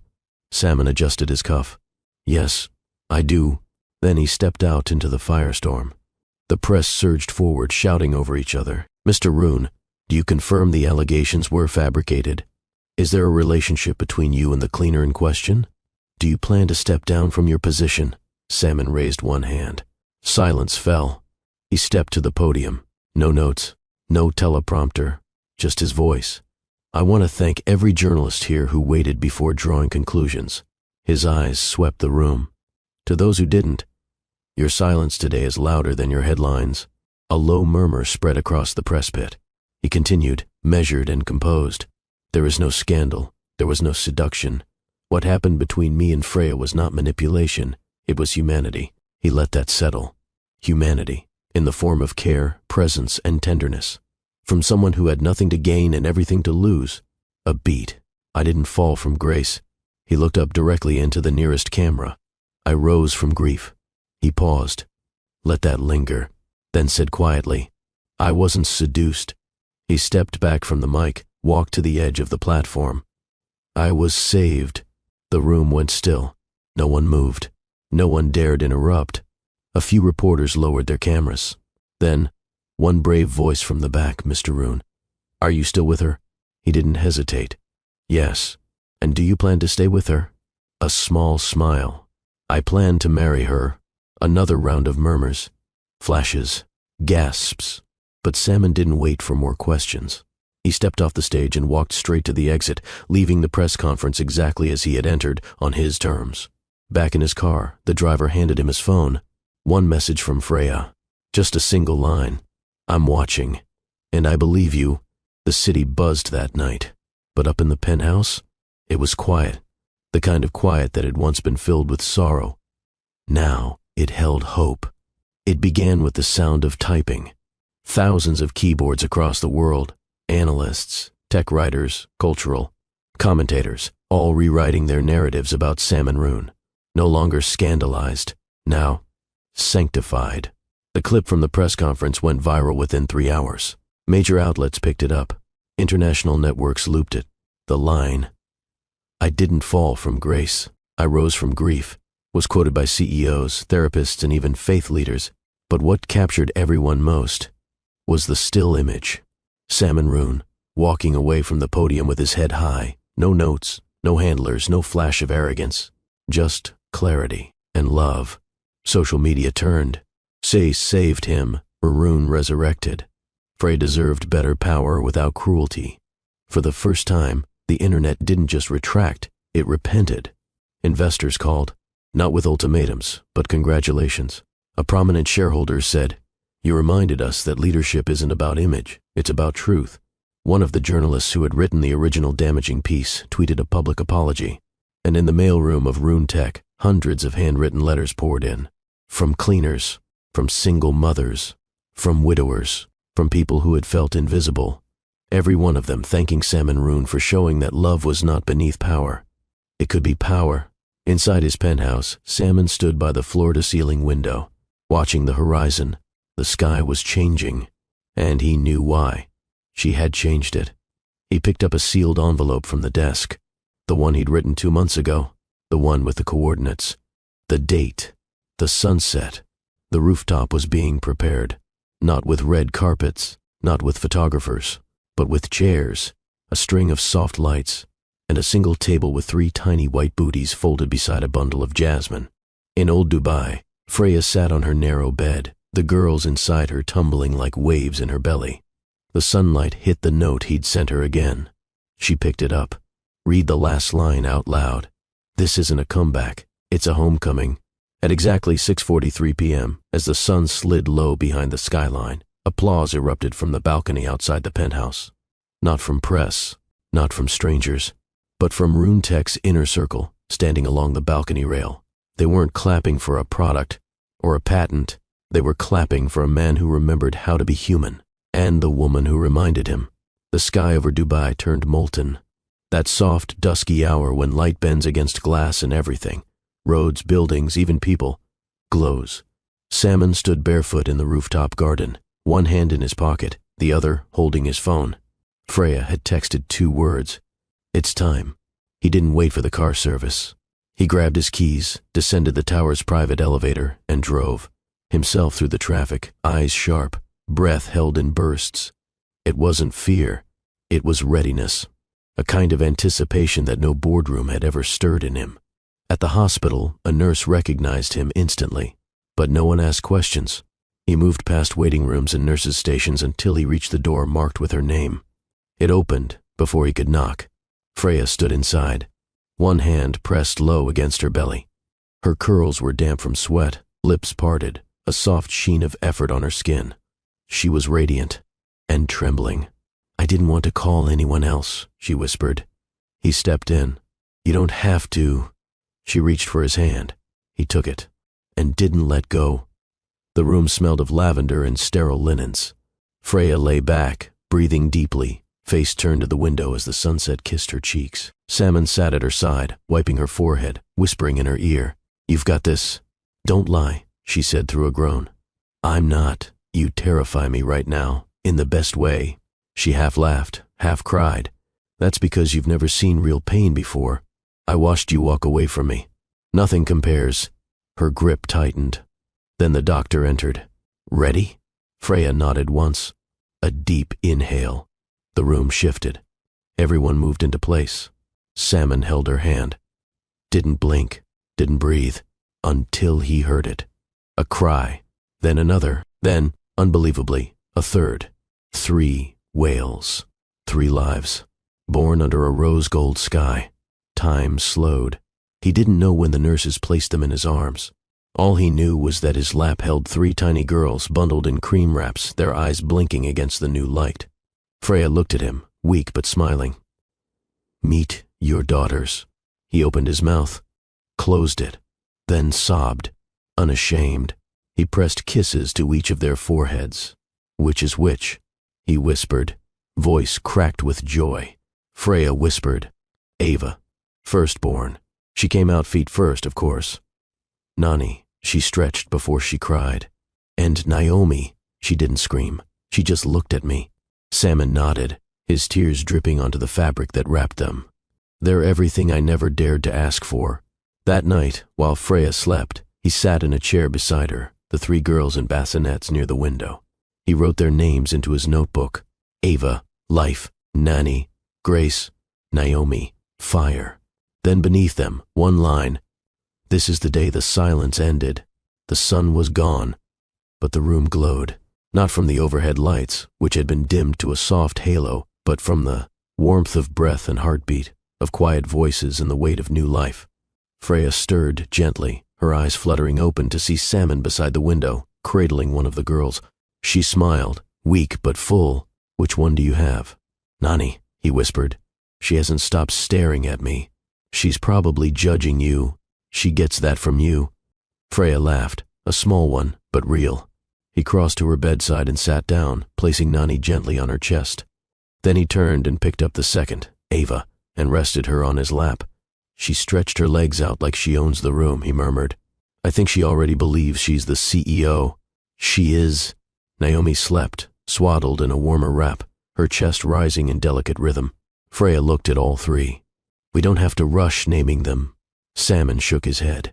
"We don't, but I already did." She looked up, one eyebrow lifted. "Oh, I didn't choose titles," he said. "I chose truths." He kissed the top of Ava's head. She was first. She came fast, bold, brave. "You said you felt her kicks before the others." "I did." "Ava," he said again. "It means life, not in the fragile way, in the unstoppable kind, the kind that wakes you up even when you don't wanna." Freya nodded slowly, eyes misting. "Yes, that's her." He lifted Nani next. She didn't cry at first. She waited, watched, then reached out for your chest. She was calm. "She's Grace," he said, "but not the quiet kind, the kind that forgives you before you forgive yourself." Freya bit her lip. "She'll be my softness." Then he leaned over and touched Naomi's tiny fingers. She made no sound, just stared. "Right into me. She always moved last in the scans," Freya whispered. "But when she did, she turned everything." He looked up at her. "She's fire. She doesn't need a match to burn." Freya's eyes filled. "You already know them," she said. "I knew them the day I touched your belly." She reached up, fingers sliding along his jaw. "And what about you?" she asked. "What about me? What name would they give you?" He didn't answer immediately. Then, the man who came back. She kissed him. Longer this time. No urgency, no tension. Just two people who had bled for a future and were finally allowed to hold it. Later that night, the nurses placed all three girls in the same crib. Side by side. Ava kicked first. Nani stretched second. Naomi slept through it all. Salmon laughed as Freya whispered, "Our empire's already arguing." He turned to her. "No, they're composing." It happened quietly. No audience, no boardroom, no announcement, just the slow, full collapse of a man into love. Salmon Rune didn't cry when he won his first tech award. Not when he built the empire that sprawled across Dubai. Not even when he made his first billion. But now, as the hospital lights dimmed and his daughters, slept beside Freya, the weight hit. And it broke him. It began with a tremor in his fingers. He tried to steady them, those same hands that signed contracts worth empires. But they betrayed him. Freya was asleep, worn from the labor, lips slightly parted, her hand still resting on Naomi's back.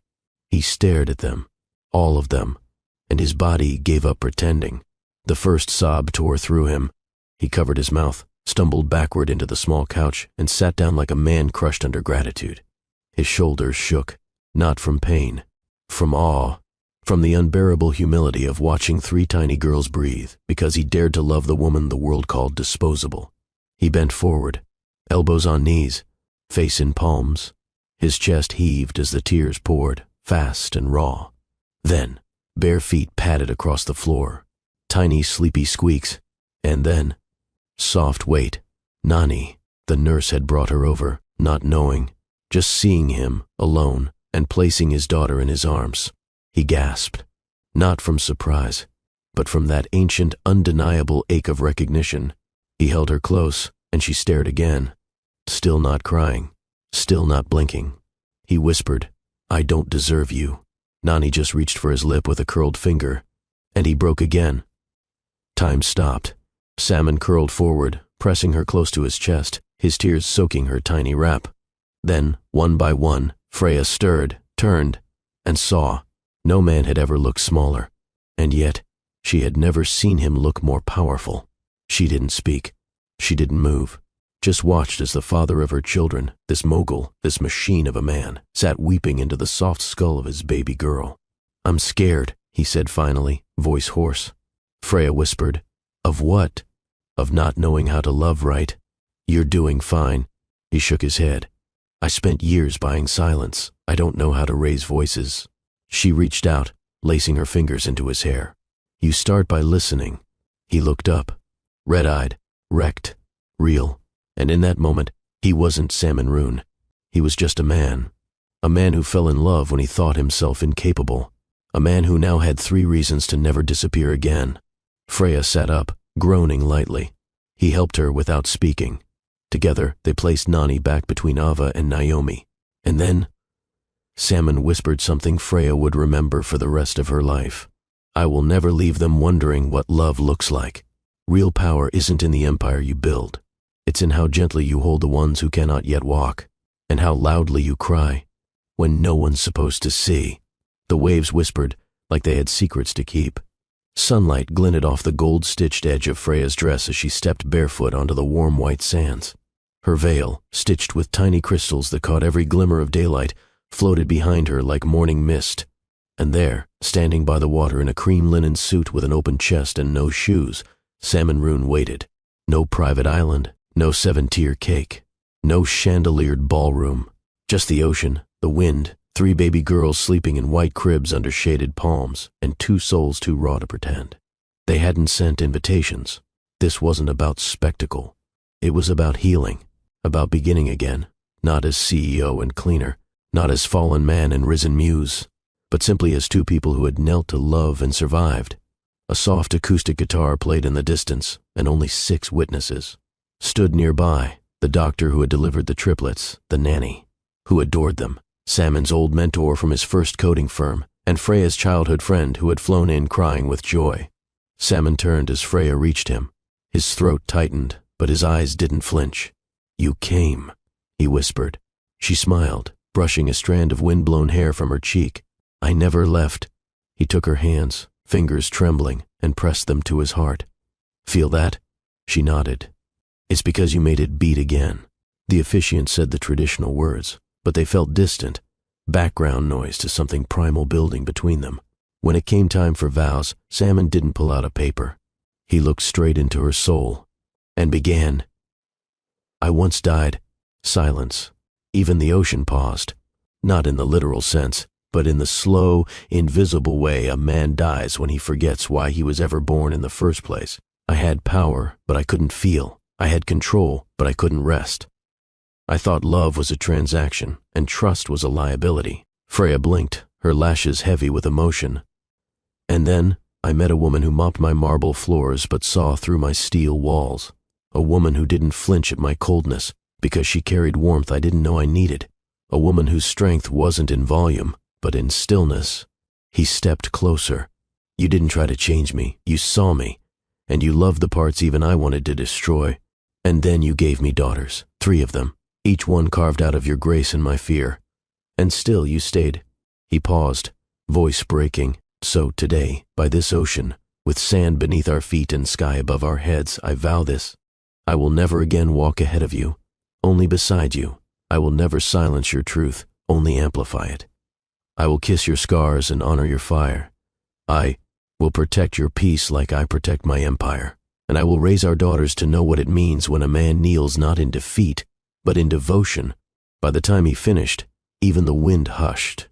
Freya didn't respond with a speech. She simply stepped forward and kissed him.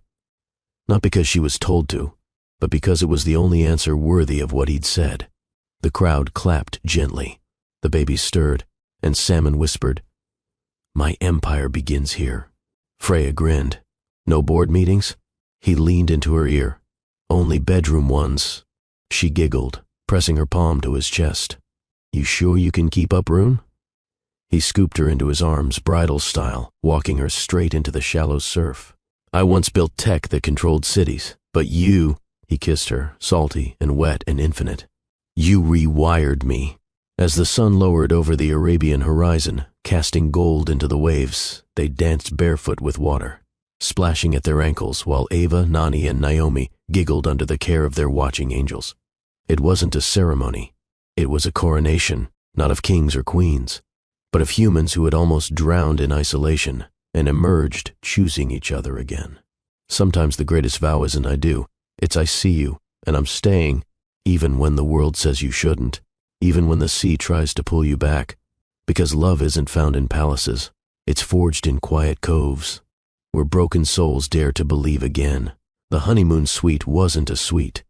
It was an ancient pearl-domed villa nestled on the edge of the sea, surrounded by candlelit water lilies, perfumed with oils of oud and rose, and cloaked in silence, except for the rhythm of tide against stone.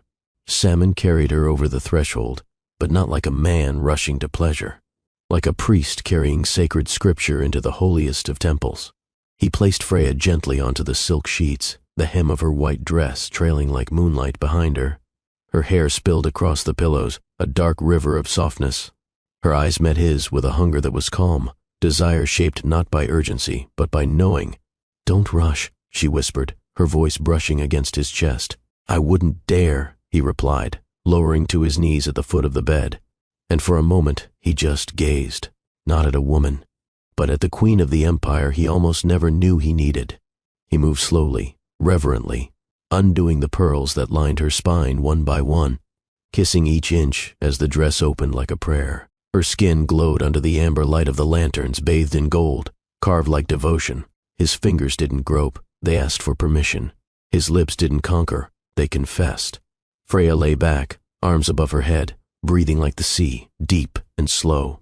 She wasn't waiting to be possessed. She was welcoming him into something eternal. I've touched many things in my life, Salmon murmured against her thigh. Built cities, signed billion-dollar deals, but nothing. He kissed higher. Nothing has ever made me feel like this. She curled her fingers in his hair. I want you to stop thinking, she said, and just feel. He obeyed. He climbed over her, not with force, but with awe. Their mouths met, slow, wet, patient. Tongues moved like promises, not hunger. Their hands learned each other again, like lovers who'd been apart for centuries and could only now be whole.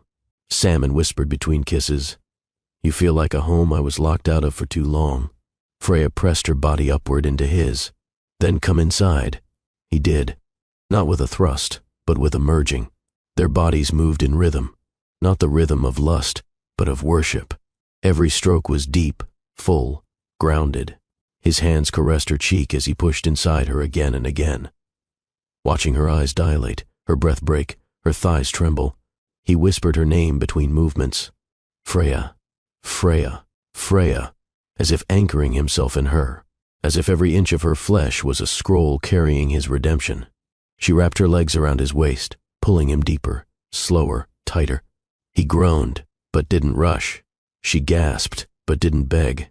They just stayed in it, held in the spell of one another, moving as if every second was stitched into the universe. Freya arched her back, the waves crashing outside matching the rising thunder in her belly. "Salmon," she whispered, nails dragging down his back. "I'm here," he said. "Don't stop." They came undone together, slowly, completely, their moans layered like music. The release wasn't explosive. It was sacred, like pouring gold into fire and watching it take shape. After, he lay beside her, still inside, cradling her with both arms. Neither spoke. The air was thick with scent, sweat, and reverence. Freya eventually reached for his hand and placed it between her breasts. "This is your legacy," she said. "Not just what you build, but who you love." He closed his eyes and kissed her shoulder. "I will never forget that again." She turned and curled into him, placing her ear against his chest. "Let's build forever," she said. "With you?" He smiled, kissing the top of her head. "Only you." When a man learns to make love without ego, and a woman lets him see her power without fear, they don't just find pleasure. They create eternity. Morning broke soft over the horizon. The sea outside still whispered, but now it was peace, not longing, that colored the air. Salmon stood barefoot inside the nursery of the villa. It was the same room where once, years ago, he had stood alone, where he'd stared at blank walls and wondered if legacy was anything more than marble towers and offshore holdings. Back then, the crib had been empty, the silence endless. Now it was laughter, small, starlit giggles from 3 tiny mouths. Ava was asleep on his shoulder. Nani gnawed a teething ring with fierce determination. Naomi lay curled in his left arm, thumb tucked in her cheek, eyes fixed on his.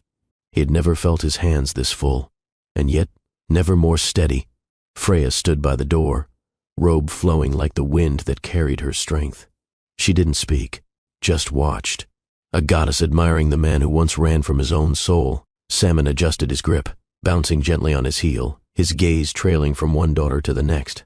"Is this real?" he asked aloud. Freya walked forward, barefoot across the Moroccan rug. Her steps were slow, intentional, grounded. She stopped just behind him and wrapped her arms around his waist from the back, resting her cheek between his shoulder blades.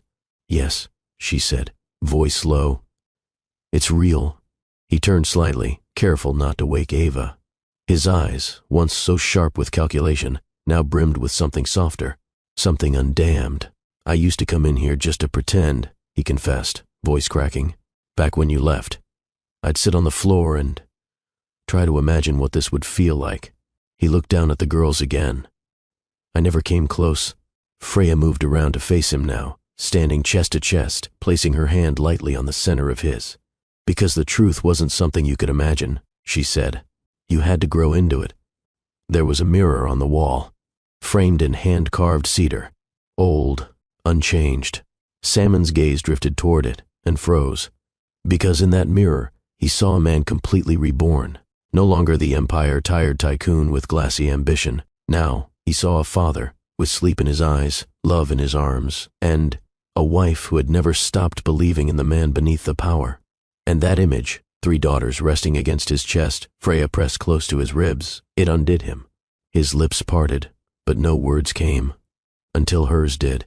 "Now you know," Freya whispered, stepping even closer, brushing her thumb across his cheek. "Why we needed to wait."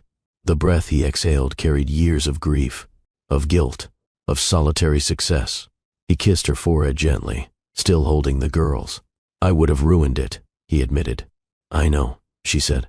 "But now, You built your soul first, she smiled. The girls shifted softly, and Freya reached to cradle Ava. Salmon held Naomi tighter and gently kissed Nani's forehead. What do you see in that mirror? Freya asked, voice gentle but firm. Salmon turned, looked once more, and answered slowly. I see a man I wish I'd met sooner. Freya nodded. He was always there. He just had to lose everything first. Silence again. But this time, it was beautiful. The kind of silence that comes not from absence, but from arrival. Ava stirred and let out a tiny squeal. Sounds like your princess has a lot to say.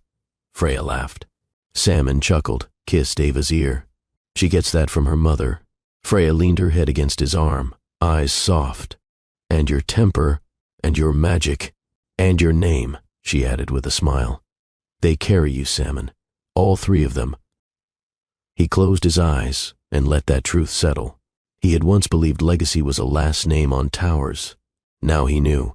It was breath in a child's chest, a vow whispered at the edge of dawn, a wife who held back her revenge long enough for love to grow roots.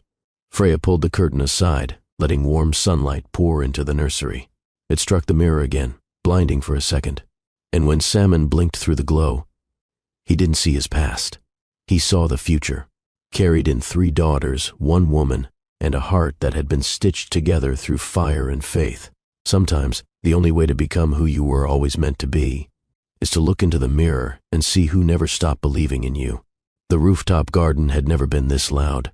Laughter, squeals, tiny feet padding across polished stone, petals flying. The Dubai skyline stretched endless beyond the railing, blue sky kissing, the tips of the Empire Salmon Rune once built out of ice and silence. But today, it was jasmine and joy that filled the air.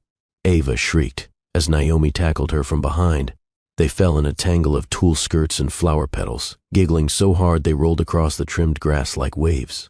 Nani stood by the lily pond, her curls crowned with flower clips, trying to train a butterfly with a stick she claimed was magical. Princess Nani, Freya called gently, kneeling in the soil patch near the fountain. The butterfly can't be your knight if you keep poking his throne. Nani turned around, puffed her cheeks, and marched over like royalty. But Mama, he needs orders. Freya laughed, brushing soil from her palms, then whisper them. She leaned down and helped Nani kneel, guiding her hand. Like this. Soft. Near the wall, a single vine curled around a trellis. White flowers bloomed slowly in the morning heat. Jasmine. Again. Freya looked at it with something between memory and grace. Her hands moved in rhythm as she planted 3 more saplings, 1 for each daughter. Not just tradition now, a ritual, a promise. Salmon watched from the archway, arms crossed, shirt sleeves rolled. He wasn't just watching his daughters. He was witnessing a woman who had once been the quiet force behind his name and was now the pulse behind their future. He stepped into the garden, barefoot. The girls looked up and squealed again. Daddy. Naomi was first to leap into his arms, followed by Ava. Freya looked over her shoulder and smiled. You're late.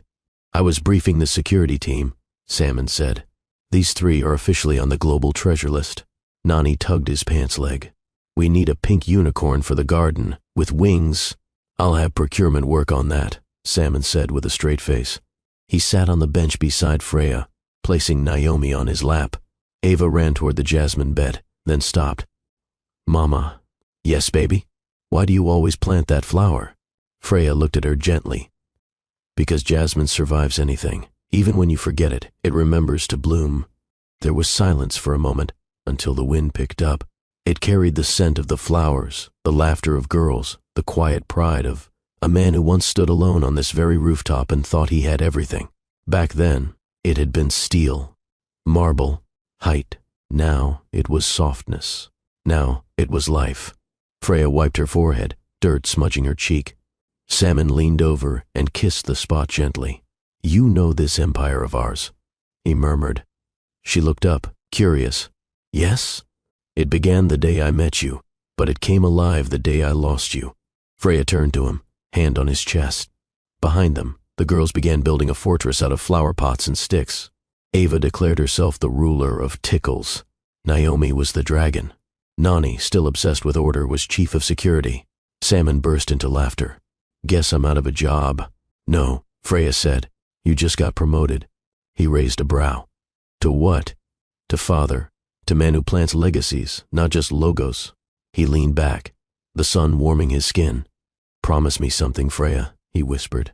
"Anything. When we're old, when our hands are too tired to carry grandkids and the boardroom's a memory, bring me up here." She looked at him. And let me smell jasmine again. Let me remember that this rooftop once sounded like joy." Freya nodded slowly, her eyes shimmering. "I will. Every spring." The girls came running again. "Daddy, Mommy, there's a bee." A chorus of shrieks. Salmon stood. "All right, General Nani. Battle stations." He scooped all 3 girls into his arms while Freya walked behind, laughing so hard she nearly tripped on a pot. And from the tallest tower of Dubai, in a garden of white jasmine and wild daughters, the real empire began, not in steel or stock, but in the sound of giggles on a rooftop kissed by sun. In the heart of the Rune estate, the sun filtered through arched windows that framed the ocean like a living painting. The triplets sat cross-legged on plush cushions, their eyes wide, crayons in hand, listening as Freya spoke in her melodic voice. "Kindness," she said, holding up a hand-drawn card with a heart on it, "is not something you give only when people deserve it. It's what you offer when they need it most." Ava raised her hand. "Even when someone is mean." Freya smiled. "Especially then." It wasn't a classroom. It was more sacred. A quiet corner beneath the jasmine arch where sunlight danced on their cheeks and the world's noise was replaced by stories of tenderness. Freya had made it a routine, daily softness sessions, as she called them. Today's story was about an elephant that forgave the hunter who'd once harmed her. Nani frowned. But why didn't the elephant squish him? "Because forgiveness," Freya whispered, "is how we stay whole. Anger cuts us in pieces." Salmon watched from a distance. Dressed in soft beige linen, arms folded, eyes quietly fixed on the scene, his mind drifted. He thought about what Freya had said to him the night before. "Strength isn't in your shoulders, Salmon. It's in how you teach gentleness to the ones watching you the most." And today, he understood. Later that afternoon, in the boardroom of Rune Foundation HQ, Salmon signed a new charter, the Amara Legacy Scholarship, designed for girls from underserved communities, especially those orphaned by war, displacement, or neglect. The plaque under the logo bore a simple line, "In honor of Amara, the one who tried to teach me softness when I wasn't ready to learn." The boardroom fell silent. Even the hardest executives blinked away tears. Back at home, Ava found an old photo in the library, Amara in a blue sari, laughing as she held a younger Salmon during a charity event years ago. "Who is she, Daddy?" Ava asked. Salmon crouched beside her, his fingers brushing the glass of the frame. "She was a friend, one I didn't deserve." "Why is her picture here?" "Because she helped build the man who became your father. And when someone helps plant your roots, you honor them forever." Ava nodded solemnly. "She must have been very soft." Salmon exhaled. "She was. Even when I wasn't." Later that evening, the girls helped Freya paint little kindness cards. Nani painted a lion and a mouse hugging. Naomi painted a rainbow wrapped around a crying cloud. Ava painted Amara's name in block letters. Dinner that night was quiet. No fanfare, no chef, just roasted vegetables, fish, and a candlelit table under the stars. "Tomorrow," Freya said, pouring water into their clay cups, "we go visit the orphanage. You'll give the children your cards. Will they like them?" Nani asked. "They'll feel seen," Freya replied. "That's more important." After the girls went to bed, Salmon held Freya on the balcony, his head resting on her shoulder. "You've built an empire inside their hearts," he murmured. "That's the one that won't fall." Freya turned to face him. "So have you." Salmon shook his head. "I gave them wealth. You're giving them wisdom." She cupped his cheek, her thumb brushing the corner of his eye. "Don't divide yourself, Salmon. Let them have all of you, even the parts that once hurt." The night deepened. A soft wind swept across the balcony, carrying the scent of jasmine and the sound of children breathing softly down the hall. And just before they turned in, Salmon whispered, "Tomorrow, we tell them who Amara really was." Freya nodded, because the best way to honor someone's kindness is to pass it forward. And as the moon traced silver paths across their empire, the seeds of compassion sown, that day promised a harvest far more enduring than towers of glass or pages of profit. The sky over Dubai shimmered in gold. From the penthouse rooftop, the city looked like a living constellation, glittering. Towers, winding lights, the desert holding it all in its quiet embrace. Freya leaned into Salmon's chest, his arm wrapped fully around her waist. The air carried jasmine and saffron, mingling with the salt from the sea breeze. Below them, Ava, Nani, and Naomi laughed in their sleep. Gentle murmurs through the baby monitor clipped near Freya's dress. Neither of them spoke for a while. They didn't need to. Then Salmon exhaled, his voice low and reverent. "I thought I had everything." He let the words hang between them like stars. "But I didn't know what living meant until you—" Freya tilted her head back slightly, her eyes catching his in the half-shadow of moonlight. "You lived, Salmon. You just hadn't been loved yet." His breath hitched. "Not like this." Their fingers entwined like old roots, rediscovering the soil. The journey between them had once been barbed with missteps, pride, and silence. But now, every inch of her body was known to him, not just in desire, but in meaning. She hadn't saved him. She had waited long enough for him to save himself. Behind them, the penthouse had softened. The lights dim, the books reorganized. Art from refugee children, framed on the wall beside pieces from global collectors. Freya had rebuilt the interior the same way she had rebuilt him, quietly, without seeking credit. On the coffee table lay an envelope, addressed to the girls. Salmon had written it that morning. It read, "To my daughters, Ava, Nani, and Naomi. You are not inheriting an empire. You are inheriting a story of mistakes made, pain faced, and a man who only found his strength the day he let love lead him home." "Do you miss your old life?" Freya asked softly, breaking the silence. Salmon chuckled. "My old life was noise. This is a song." She turned to him slowly, her hands reaching up to unbutton the top of his linen shirt, not with urgency, but intimacy. They moved to the lounge chairs near the glass railing, overlooking the dark velvet sky. "Do you still see her sometimes?" she asked. "Amara." He nodded. "She visits when the wind is quiet, not to haunt me, just to make sure I remember." "And do you?" "Every day." She opened the gate. "You carried me through." They fell into a comfortable stillness. Salmon's hand rested against the swell of Freya's belly, soft, round, not yet visible to the world. She hadn't said the words out loud yet, but he already knew. "I didn't think I had space for more," he whispered. "You didn't," Freya replied. "You had to clear the ruins first." His eyes welled. "I was afraid to lose again." "You don't need to hold on to love like armor, Salmon," she said. "Hold it like breath." He leaned down and kissed her stomach. "Then let me breathe it in fully." The city clock chimed softly in the distance. Midnight. Freya stood up slowly, reached into her pocket, and handed him a small golden pendant. Inside, a pressed jasmine flower and 3 names engraved on thin pearl: Ava, Nani, Naomi, and on the back, built by softness. Later that night, as they tucked the girls in and kissed their brows one by one, Freya looked at Salmon from the doorway. Her voice, almost inaudible. "We're not running anymore, are we?" He walked toward her, resting his hand on the doorframe beside her head. "No, Freya.